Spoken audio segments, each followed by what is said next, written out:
Olá, eu louvo a Deus porque você pode estar junto comigo para nós cultuarmos a Deus, para nós expressarmos nosso louvor, a nossa gratidão por tudo que Deus tem feito a nós e também para nós buscarmos a palavra dele, que é alimento para a nossa vida.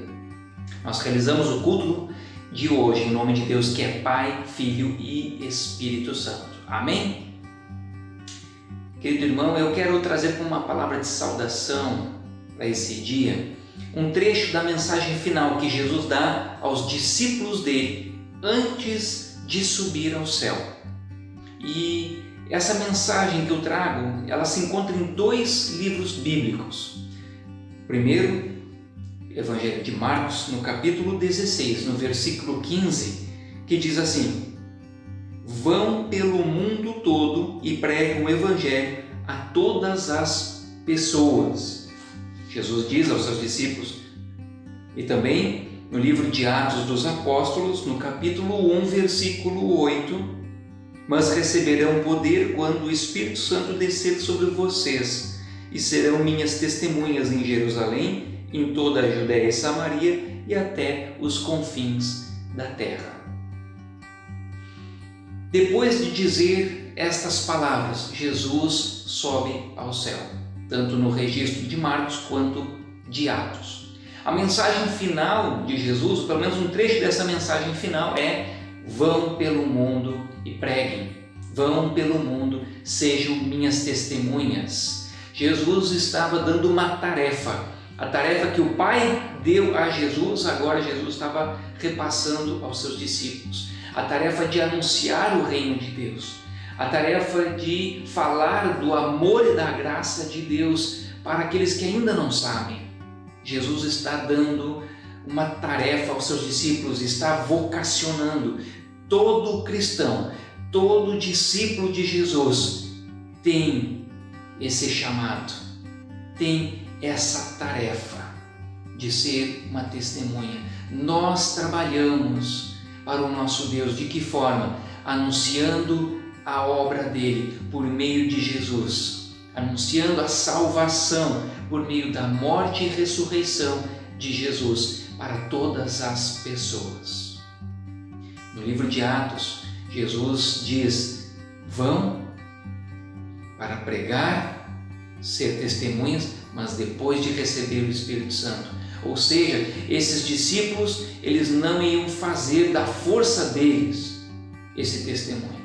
Eles fariam testemunho no poder e na autoridade dada pelo Espírito Santo.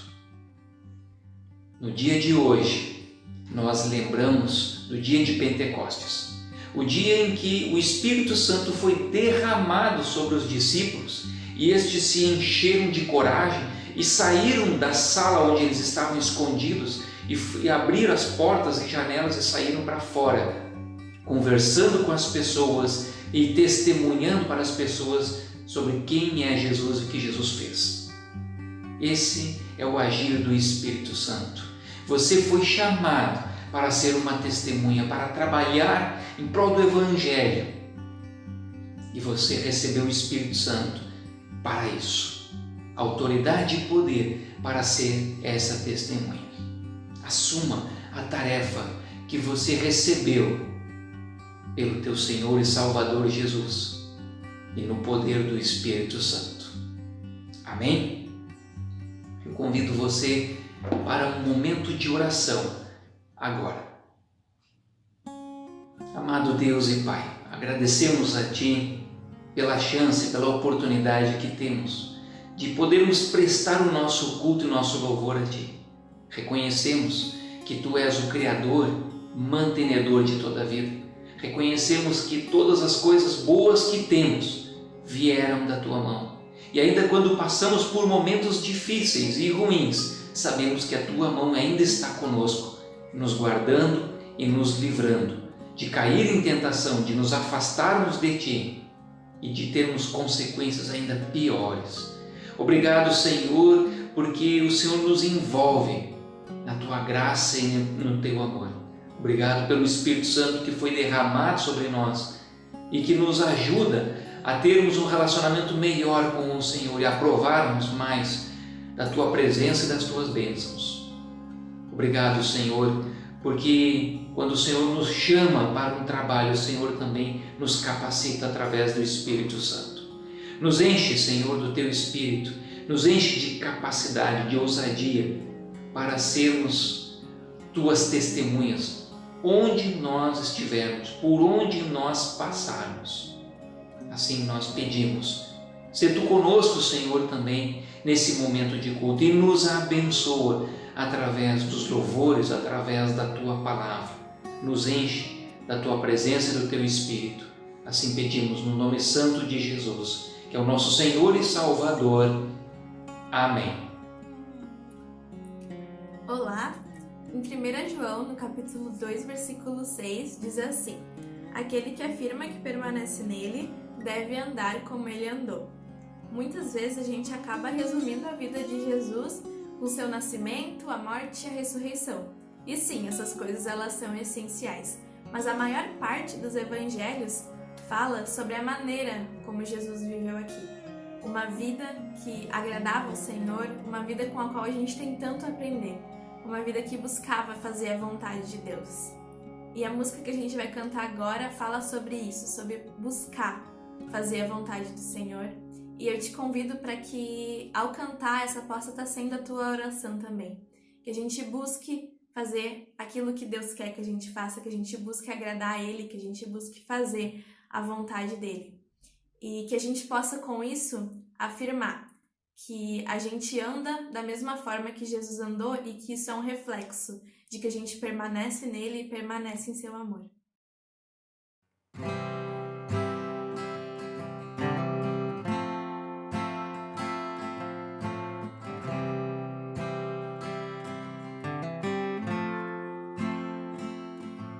Fazer tua vontade,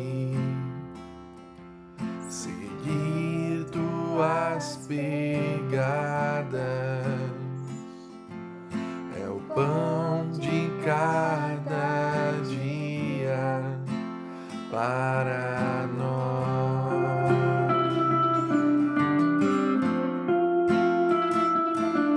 Servir em tua mesa, saber lavar os pés, cantando de alegria a Ti, Senhor.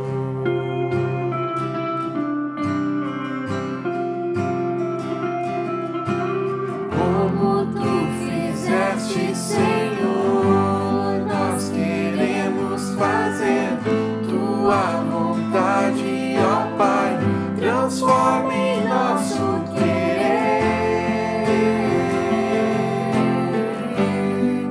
Tua vontade.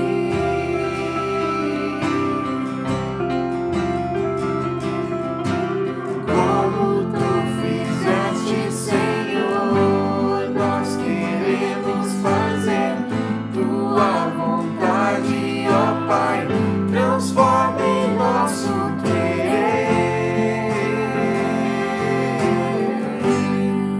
Tua vontade.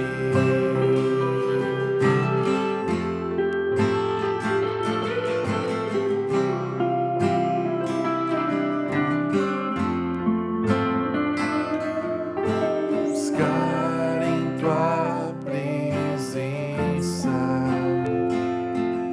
sustento para a alma,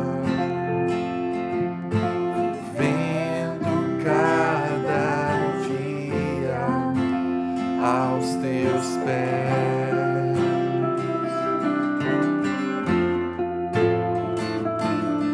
bebendo da palavra que torna a morte em vida e dá-nos alegria para servir.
Nós até agora vimos dois aspectos daquilo que significa ser simplesmente igreja. E nós abordamos primeiro sobre adoração, depois nós falamos sobre comunhão, e hoje nós queremos falar sobre um terceiro aspecto que é extremamente importante e que nos apresenta uma vida madura de fé. E esse aspecto é o serviço. Ele é imprescindível para que a maturidade na fé seja alcançada. Ele é um processo pelo qual todos nós deveríamos estar incluídos. E a pergunta por se você tem ou não tem servido, ou se você tem ou não tem servido pela motivação correta, ela é importante para que você alcance uma vida de fé madura. E para te ajudar nesse processo de alcançar uma vida de fé madura, hoje nós queremos falar sobre 4 aspectos do serviço cristão. E o primeiro aspecto do serviço cristão é: o serviço cristão não é opcional. A palavra de Deus diz, através de Tiago, que a fé sem obras é morta. Isso quer dizer que uma vida de fé, uma vida que leva a sério a sua fé, precisa de engajamento no serviço. Isso significa, em partes, engajamento social, mas isso também significa engajamento nas vidas das pessoas que estão ao seu redor. A palavra serviço, ela é intercambiável em alguns momentos com a ideia de amor. Porque amor na Bíblia tem a ver com atitudes de amor. E o serviço são as nossas atitudes que nós fazemos por amor às outras pessoas. Por isso a Bíblia também vai nos dar exemplos muito claros de que a verdadeira religião está em servir o próximo. É isso que o próprio Tiago vai dizer quando afirma que a verdadeira religião é ajudar o órfão, a viúva e o estrangeiro. Ele está dizendo que a verdadeira religião é olhar para as pessoas que são excluídas, para as pessoas que muitas vezes têm o seu espaço negligenciado e dar a elas o seu espaço e amá-las e testemunhar o evangelho para elas. O segundo aspecto do serviço cristão é: o serviço cristão não é assistência social. Quando nós falamos de serviço dentro da igreja, nós criamos muitas vezes uma lógica de que o serviço tem a ver com assistencialismo. Tem a ver com ir nos lugares em que há vulnerabilidade e levar o pão a essas pessoas e levar aquilo que elas precisam. De fato, ajudar as pessoas em condição de vulnerabilidade é parte, sim, da fé cristã. Os primeiros cristãos ajudavam as pessoas em situação de rua, ajudavam os mais pobres. Atos conta que os primeiros cristãos vendiam tudo que tinham para que ninguém passasse fome. Mas as nossas ações de amor pelo nosso próximo não são mediadas pelo caráter social. O que eu quero dizer com isso? Quando nós falamos de ações sociais, nós estamos levando, em linhas gerais, em conta 2 características essenciais do ser humano. Que uma é a física, que tem a ver com a comida, que tem a ver com a bebida, que tem a ver com as condições de limpeza, que tem a ver com as necessidades básicas para bem viver no tocante ao nosso corpo. A segunda é a mental, que tem a ver com os nossos problemas mentais, com as nossas dificuldades, com as nossas ansiedades, com as nossas angústias, com os casos de depressão, com os casos que são configurados dentro da psicologia, dentro da psiquiatria. Mas existe um terceiro âmbito que a assistência social não consegue abordar porque não é do caráter dela abordar, mas que é do nosso caráter, que é o lado espiritual. Nós somos chamados para acompanhar espiritualmente a vida das pessoas, para testemunhar dos grandiosos feitos que Jesus fez por elas e do significado que a fé tem para elas também. Porque a fé pode ser a base primordial para alterar as realidades físicas e psicológicas. Portanto, nós não podemos confundir ação social com o serviço cristão. O serviço cristão olha o ser humano por inteiro. O serviço cristão identifica que é necessário, em situações de vulnerabilidade, antes de mais nada, Jesus para mudar a realidade da vida das pessoas. E nós precisamos identificar isso quando decidimos agir na vida das outras pessoas. Por isso, quando nós tivermos a oportunidade de estarmos diante de alguém que tem fome, que tem sede, que tem qualquer necessidade, que nós possamos ir a elas como Jesus teria ido a elas e apresentar o reino de Deus. Mas isso também significa que o nosso papel no serviço é apresentar o reino de Deus. E tem muitas pessoas que não são pobres, mas que clamam pela palavra, que precisam disso para encontrar sentido na sua vida. Jesus, quando partiu o pão e os peixes, ele olhou para aquelas pessoas, ele se compadeceu delas. Ele compartilhou as boas novas do Evangelho e deu o pão. Ele percebeu a necessidade espiritual e também a necessidade física. E é assim que nós devemos agir. Isso nos abre uma brecha para nós entrarmos no terceiro aspecto fundamental do serviço cristão, que é o serviço cristão. Ele é tanto interno quanto externo. O serviço cristão é externo quando nós olhamos para a realidade do pobre, quando nós olhamos para a realidade do oprimido, quando nós olhamos para a realidade do estrangeiro, do preso e de qualquer outra pessoa que esteja em condição de vulnerabilidade e sabemos que precisamos agir com relação a eles. Isso é uma parte fundamental do serviço cristão, mas não é o único modo de serviço. Às vezes nós conseguimos reduzir o serviço cristão para esse âmbito que tem a ver com a ação fora da igreja. Mas o serviço cristão também é envolvido com a preparação da própria igreja.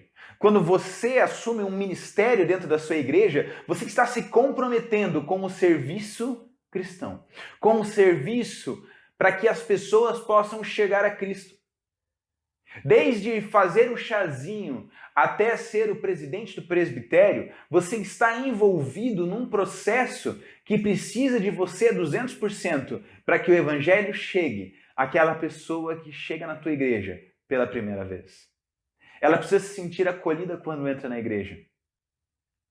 Ela precisa se sentir acolhida quando está no culto. Ela precisa se sentir acolhida quando vai embora. E ela precisa ter ambiente para conversar, para comungar com as pessoas logo depois desse acolhimento. Ela precisa conhecer a adoração, ela precisa conhecer a comunhão, mas para isso é necessário que pessoas sirvam na igreja. Sirvam através do seu engajamento, do seu 200% no trabalho do ministério que Deus colocou nas tuas mãos. E esses dois aspectos, interno e externo, eles não são a mesma coisa, mas eles são indissociáveis. A igreja precisa de pessoas que trabalhem nos ministérios internos para que o serviço àqueles que chegam às nossas igrejas possa ser bem feito, seja perfeito, e para que essa pessoa seja acolhida e que ela conheça a Cristo através do culto, através dos pequenos grupos, através dos grupos de inclusão, através de todo o trabalho que nós temos. Mas as pessoas que não têm a oportunidade de estar nas nossas igrejas, quer porque elas não se sentem bem dentro dos nossos templos, quer porque elas se sentem vulneráveis num todo, precisam também conhecer a realidade de Jesus. Nós precisamos sair das nossas quatro paredes. Por isso, esses dois elementos, interno e externo do serviço, eles precisam andar em conjunto dentro de uma vida de igreja madura. Deus pode ter um chamado interno para você. Deus pode ter um chamado externo para você.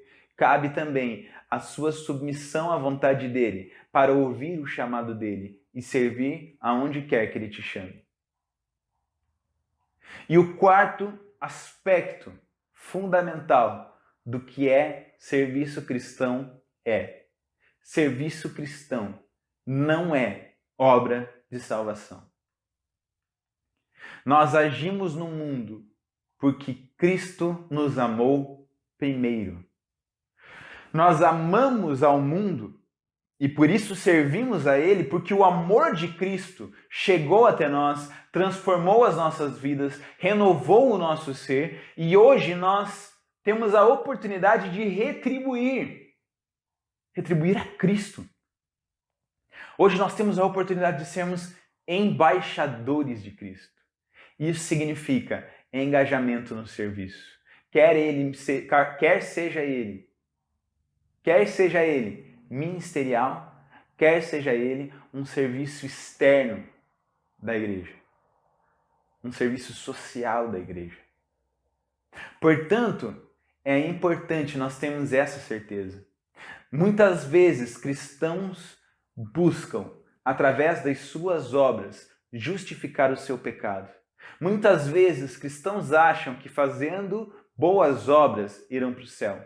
O céu nos está garantido pelo sangue de Jesus na cruz do Calvário. E todo aquele que confessar a Jesus como seu Senhor e Salvador e crer com o coração será salvo. Mas o salvo, esse se compromete com o serviço. Que nós possamos nos comprometer com o serviço e fazê-lo da melhor maneira possível. Você tem vivido esse serviço? Você tem compreendido o que significa servir no mundo? Que nesse tempo também de isolamento seja um tempo de autorreflexão e que você possa verdadeiramente servir no mundo como Jesus serviu. Ser um embaixador de Jesus nessa terra. Amém. Eu quero convidar vocês para termos uma palavra de oração. Vamos falar com o nosso Deus. Obrigado, Pai, porque o Teu amor é imenso, Pai. O Teu amor é incrível, o Teu amor transborda o nosso ser. Obrigado, Deus, porque nós temos a oportunidade de servir na Tua igreja, Pai. E eu te peço, enche-nos do Teu Santo Espírito, enche-nos da Tua verdade, enche-nos da Tua graça, ó Senhor, para que nós possamos testemunhar a este mundo quem Tu és.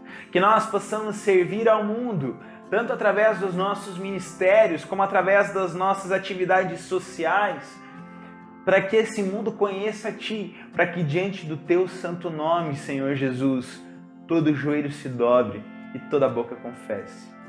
O Senhor é o Salvador deste mundo, que o Senhor é o nosso Salvador pessoal. Pai, age em nossas vidas e age em nós para que nós possamos constantemente sermos reconhecidos como seus embaixadores. Nós sabemos, ó Pai, que somos a Bíblia que o mundo lê e por isso te pedimos, Pai, faz-nos servos melhores para que o mundo possa te enxergar através do serviço que nós fazemos. Nós tudo a te entregamos, Senhor Jesus, em Teu nome que nós oramos. Amém.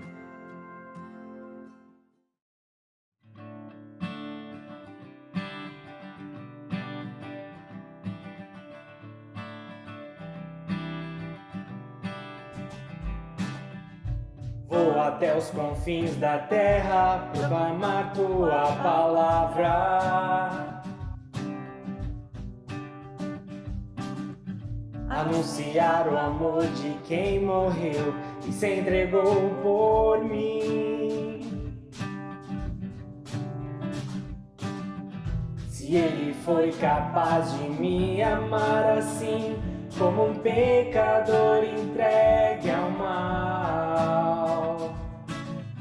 não poderia mais viver só para mim. Vou viver para Cristo até o fim. Vou viver para glorificar ao meu Rei amado, Salvador. Nunca vi um amor igual que a todos quer livrar do mal. sempre te amarei e te servirei para sempre.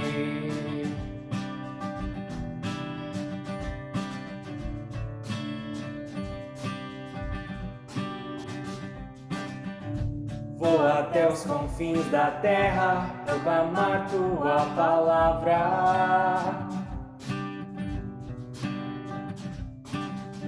anunciar o amor de quem morreu e se entregou por mim.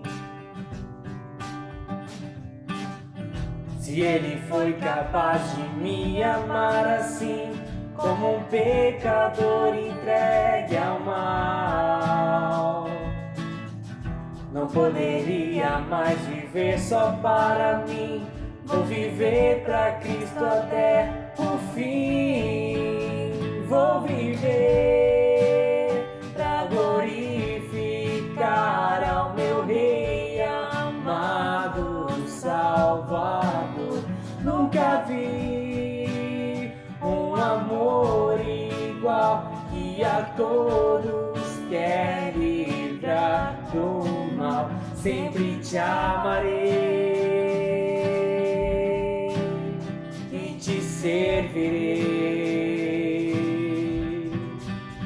para sempre.